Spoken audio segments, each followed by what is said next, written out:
Hi viewers, welcome to our channel. ప్రస్తుతం మనతో పాటు ప్రముఖ సోషల్ యాక్టివిస్ట్ కృష్ణ కుమార్ గారు ఉన్నారు. వారితో ఒకసారి మాట్లాడదాం. నమస్కారం మేడం. నమస్తే మేడం, మంచు ఫ్యామిలీలో గొడవలు వివాదాలంతా ఒక వెబ్ సిరీస్ లా నడుస్తుంది మేడం. మనం చూస్తున్నాం, ట్విస్టులు టర్న్స్ అన్నీ కూడా నడుస్తూ ఉన్నాయి. ఇప్పుడు ఇంకో లేటెస్ట్ పరిణామం ఏంటంటే, మొన్న మనోజ్ గారు జనరేటర్లో పంచదార పోసాడు, మొత్తం కరెంట్ ఆఫ్ చేశాడని చెప్పేసి విష్ణు గారి మీద ఆరోపణలు చేశారు. నిర్మలాదేవి గారు ఇప్పుడు బయటకు వచ్చేసి ఒక లెటర్ రిలీజ్ చేశారు. మంచు విష్ణు అలాంటోడు కాదు, ఆ జనరేటర్లో అసలు షుగర్ పోయలేదు, ఆ రోజు జస్ట్ కేక్ వచ్చి పెట్టేసి వెళ్ళిపోయాడు, అంతే తప్పితే మనోజ్ అబద్ధాలు చెప్తున్నాడని చెప్పేసి నిర్మలాదేవి గారు లెటర్ ఇప్పుడు వైరల్ అయిపోతుంది. అంటే మొత్తం ఫ్యామిలీ మొత్తం ఒకవైపు అయిపోయారు, మనోజ్ గారు ఒకవైపు అయిపోయారు. ఏం జరుగుతుంది, మరి మీరేం చెప్తారు మేడం దీనిపైన? నిర్మల గారి లెటర్ ఎన్నాళ్ళు అందరూ ఎదురు చూసింది ఏంటంటే, సోషల్ మీడియాలో అందరూ మాట్లాడేశారు. ఆ ఇంట్లో అందరూ మాట్లాడుతున్నారు, ఒక్క నిర్మల గారు తప్పితే ఆవిడ మాట్లాడట్లేదు ఏంటి అనేది చాలామందికి ఉన్న ధర్మ సందేహం. అసలు ఆవిడ ఎటువైపు ఉన్నారు, ఎవరి వైపు ఉన్నారు అని. కానీ చాలా వార్తలు ఏమొచ్చినాయంటే, లక్ష్మి అన్ను నిర్మల గారు మనోజ్ వైపే ఉన్నారు, ఇంట్లో నుంచి వెళ్ళిపోమన్న దానికి నిర్మల గారు ఎట్టి పరిస్థితుల్లోనూ ఒప్పుకోదు, ఇట్లాంటి ఒక మాటలు వచ్చాయి. ఓకే, సరే, ఏది ఏమైనప్పటికీ మధ్యలో విష్ణు ఒక స్టేట్మెంట్ ఇచ్చాడు. మా అక్క నాకన్నా మా అక్క నన్ను కొడతది, తిడతది, నేను ఊరుకుంటాను, ఎందుకు అంటే నాకంటే పెద్దది కాబట్టి అని. అంటే నిర్మల గారిని పక్కన పెట్టేశాడు విష్ణు. అంటే సింపుల్గా అనుకునేది ఏంటి, ఎంతైనా సవతి తల్లి కదా నిర్మల, అందుకే నిర్మల పేరు ఎత్తకోకుండా తన అక్క గురించి మాత్రమే చెప్పాడు. మా అక్కకి నాకు పడదు అని కూడా డిక్లేర్ చేశాడు. మరి ఈ రకంగా చూసుకుంటే అసలు తల్లి గురించి ఏమీ మాట్లాడలేదు. ఎంతైనా చిన్నప్పటి నుంచి పెంచింది ఆవిడే కదా వీళ్ళని. మరి మోహన్ బాబు షూటింగ్లు అంటూ వెళ్ళిపోతే మరి వీళ్ళ ఆలనా పాలన చూసుకున్నది కూడా ఆవిడే కదా. అయినా కానీ అసలు మా అమ్మ తిట్టినా నేను పడతాను, మా అమ్మ కొట్టినా నేను పడతాను, అట్లాగే మా అక్క తిట్టినా కొట్టినా నేను పడతాను, ఎందుకంటే వాళ్ళు నాకంటే పెద్దవాళ్ళు కాబట్టి అని ఉంటే గనక విష్ణు మనసులో నిర్మల గారి గురించి వేరే ఉద్దేశం ఏమీ లేదు అని మనం అనుకుని ఉండేవాళ్ళం. ఓకే, కానీ విభజించు పాలించు వ్యవహారంలోనే విష్ణు ఉన్నాడనేది తేట తెల్లం ఇప్పుడు క్లారిటీ మనకి. కానీ ఇవాళ వచ్చేసేసి ఆవిడ ఇలా ఎవరన్నా అనుకుంటారేమో, తను మనోజ్ వైపు ఉన్నాను అని, ఆమె మనోజ్ వైపే ఉంది అని అనుకోవటం ఇష్టం లేక మోహన్ బాబు విష్ణు ఇద్దరూ కలిసి ఈ లెటర్ రిలీజ్ చేయించారు. ఇన్నాళ్ళు ఆవిడతో మాట్లాడించడానికి ఏ రోజు అవసరం అనుకోలే వాళ్ళు. ఇంకిప్పుడు ఆవిడతో మాట్లాడించాల్సిందే.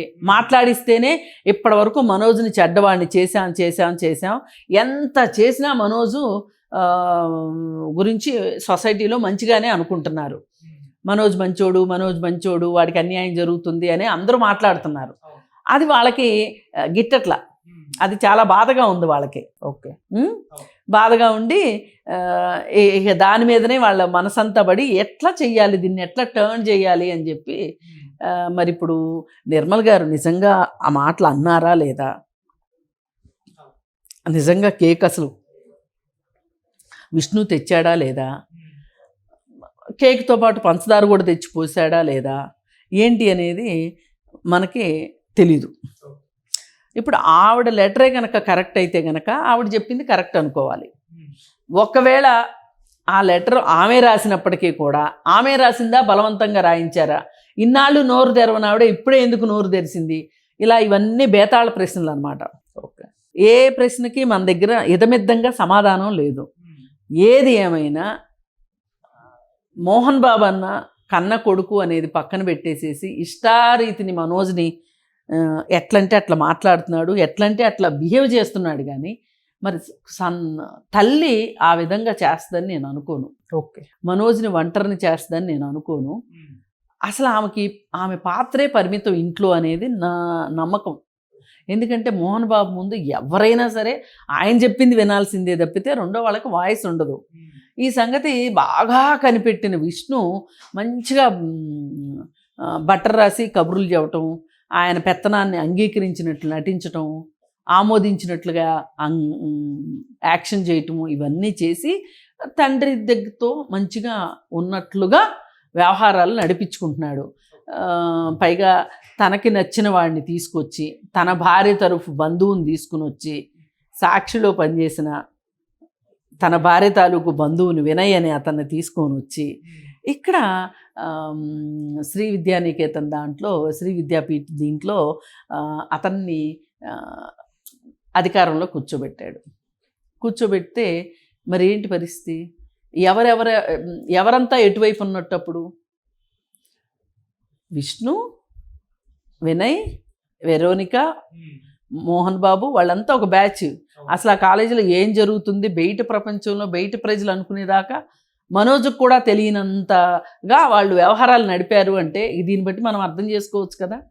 అందుకని ఏంటి అంటే ఈ పరిస్థితుల్లో ఇన్ని చూసిన తర్వాత ఎవరైనా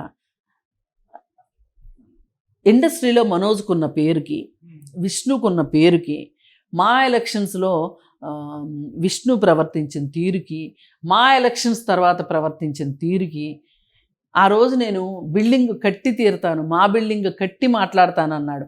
ఈ రోజు వరకు కనీసం ప్లాన్ కూడా వేయలేదు. 2.5 సంవత్సరాలైనా ఏమీ లేదు, సుయిస్ అయ్యలేదు. ఈలోపు 2 సంవత్సరాలకి ఎలక్షన్స్ జరగాలి. 2 సంవత్సరాలప్పుడు ఎలక్షన్ జరగకోకుండా మోహన్ బాబుకున్న పరపతి ద్వారా ఎక్స్టెన్షన్ తీసుకొచ్చుకున్నారు. ఏదో గవర్నమెంట్ సర్వీస్లో ఎక్స్టెన్షన్ తెచ్చుకున్నట్లు. ఏదైనా విష్ణు కోసమే ఆయన పనిచేస్తున్నట్లుగా మోహన్ బాబు కనిపిస్తుంది. సరే, ఇదంతా అయిపోయినా కానీ ఇప్పుడు కొత్తగా ఈ వివాదంలో ఎన్నాళ్ళు ఎప్పుడూ మాట్లాడని నిర్మల్ గారితో ఒక లెటర్ విడుదల చేయించడం, ఆవిడ మాట్లాడాలి అంటే మాట్లాడదేమోనని చెప్పి ఏ కారణంతో వీళ్ళు ఏదో ఒక రీజన్ కోసం సైన్ పెట్టించుకుని దాని మీద ఇది టైప్ చేసి విడుదల చేశారని అనుకోక, అంటే అలా చేసి ఉంటారు అనే అనుమానం రాక మాందనమాట. ఎందుకంటే మనకు తెలిసినా తెలియకపోయినా వాళ్ళ పరస్పర విరుద్ధమైన వ్యాఖ్యలు, అలాగే ఇవాళ వాళ్ళకి మొత్తం మీద ఈ టోటల్ ఎపిసోడ్లో ఒక రకంగా విష్ణు, మోహన్ బాబు ఇద్దరూ కూడా, మరీ ముఖ్యంగా మోహన్ బాబు చాలా అబాస్పాలయ్యాడనే చెప్పొచ్చు. అవును. ఇప్పుడు అతన్ని కొట్టిన విషయానికి ఏ మాటకు ఆ మాట మోహన్ బాబు ఎంతటి ప్రమాదం నుంచి తప్పించుకున్నాడంటే, మొన్న ఘటనలో ఇప్పుడు ఆ జర్నలిస్ట్ని నిన్న పరామర్శించి వచ్చాడు కదా, అతనికి దెబ్బ ఇక్కడ తగిలింది. ఇక్కడ తగిలితే ఏదో అల్యూమినియం ప్లేట్ లాంటిది వేశారు. కానీ అది గనక కొంచెం కిందకి తగిలిన్నట్లయితే పొర్రపాటున దాన్ని నవరగంత అంటారు. ఇక్కడ ఒక మెయిన్ నర్వ్ ఉంటుంది. దీని మీద దెబ్బ తగిలితే ప్రాణం పోతుంది. అలాంటి ప్రమాదం నుంచి తప్పించుకున్నాడు. అసలు అదే కనుక జరిగి ఉంటే, పైగా దీన్ని దాచిపెట్టడానికో, సాక్షులను కొనియటానికో, ఇంకో దానికి కుదిరేది కాదు.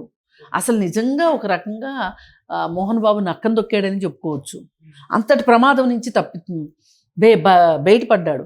అతనికి ఎక్కడో అదృష్టం ఉందని అనిపిస్తుంది ఈ ఘటనతో. అసలు మొహం మీద దెబ్బ తగలటం ఏంటి, కరెక్ట్గా ఏదైతే డేంజర్ స్పాట్ ఉంటుందో ఆ స్పాట్కి కొంచెం పైన తగలటం ఏంటి, అతను హాస్పిటల్లో చేరటం ఏంటి, అతనికి వైద్యం జరగటం ఏంటి, అది కూడా వీళ్ళే చాలా జాగ్రత్తగా వైద్యం చేయించుంటారు. ఎందుకంటే అతనికి ఏదన్నా అయితే ఏం జరుగుతుందో వీళ్ళకి అంత తెలియనంత అమాయకులు అయితే కాదు వీళ్ళు. సరే, ఏది ఏమైనా ఈ విషయంలో మోహన్ బాబు చాలా చాలా అబాస్పాలు అయ్యాడు, చాలా రక్షించబడ్డాడు కూడా. మరి ఈ పరిస్థితుల్లో ఇంత జరిగిన తర్వాత ఇప్పుడు ఏదో ఒకటి మనోజ్ని చెడ్డవాడిని చెయ్యకపోతే, ఇప్పుడు పెద్ద గీత కింద చిన్న గీత, చిన్న గీత కింద పెద్ద గీత గీసుకోవడం తప్పితే వాళ్ళకి వేరే ఆల్టర్నేటివ్ లేకుండా అయిపోయింది. అలా వీళ్ళు ఇప్పుడు మనోజ్ అని చిన్న గీత పైన పెద్ద గీత గీసుకుని మేమే కరెక్ట్ అని చెప్పి ప్రపంచానికి చెప్పుకోవటం కోసం ఈ లెటర్ని వాడారు అనేది ఇలా ఏదో ఏమంటారు, కొంచెం కాస్త మొహం తొడుపు పని చేసుకున్నారు అనిపిస్తుంది తప్పితే చావుదప్పి కన్నులొట్టబోయినట్టు వేరేగా ఏం కాదు. అందుకని ఎవ్వరూ నమ్మరు. సొంత తల్లి ప్రపంచం అంతా ఇంత నమ్ముతున్న కొడుకుని తల్లి నమ్మకపోవటం ఏంటి? మోహన్ బాబు అన్ను విష్ణు నమ్మట్లేదు అని అంటే వాళ్ళ ఎజెండా వాళ్ళకు ఉండొచ్చు, వాళ్ళ ప్లాన్స్ వాళ్ళకు ఉండొచ్చు, వాళ్ళ స్వార్థం వాళ్ళకు ఉండొచ్చు. మరి సొంత తల్లికి ఎందుకు ఉంటుంది? తల్లికి స్వార్థం ఎందుకు ఉంటుంది? అందుకని అక్కకి నాకు విభేదాలు ఉన్నాయి అని చెప్పి చెప్పకనే చెప్పేశాడు విష్ణు. అంటే నాతో విభేదాలు ఉన్నాయి అంటే తమ్ముడితో బాగుంటుందనేగా. ఇప్పుడు చిన్న భార్య పెద్ద భార్య మంచిది అంటే చిన్న భార్య మంచిది కాదు అని, లేకపోతే ఇద్దరు భార్యలు మంచోళ్ళే అంటారు, లేదంటే ఇద్దరు భార్యలు చెడ్డవాళ్ళే అంటారు. అందుకని ఏ రకంగా చూసినా సరే ఈ లెటర్ మట్టుకు ఇది అనుమానాస్పదమే, వాళ్ళ ప్లాన్లో ఇది ఒక భాగమే అని చెప్పుకోక తప్పదు. ఏదేమైనా ఈ కుటుంబ కథా చిత్రాన్ని ఇంకొన్నాళ్ళ పాటు, ఇప్పుడు పైగా బిగ్ బాస్ కూడా అయిపోయింది, జనాలకు ఎంటర్టైన్మెంట్ కూడా తగ్గిపోయింది. అందుకని ఈ ఫ్యామిలీ బిగ్ బాస్ని చూస్తారు.